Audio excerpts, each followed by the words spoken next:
if you've ever wondered what a broken main shaft looks like in a transmission, let me show you. It's never good when you have pieces like this laying in the bottom of your transmission. That's a shift fork that broke.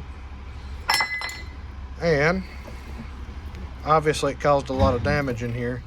But you see how all this is spinning? This main shaft's broke. So that'll be cool looking when we get it out.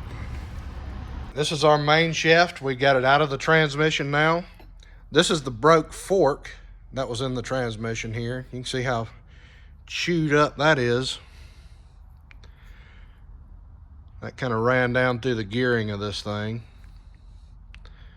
But you can see as that broke, it engaged this sliding clutch into this gear.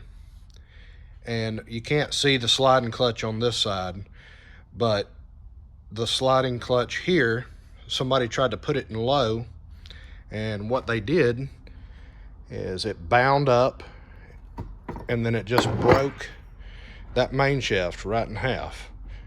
That was pretty cool looking, how it just snaps it straight off like that. It was pretty neat. I'm gonna tear this down and then we're gonna look, I guess, look a little bit closer at that main shaft. It's pretty neat. All right, here's our broken main shaft here. Man, that looks cool. It just snaps it right in half. Just like wringing a cloth out. I bet that made a loud pop. If y'all like this kind of content, don't forget to like and subscribe. Thank y'all very much for watching and have a good day.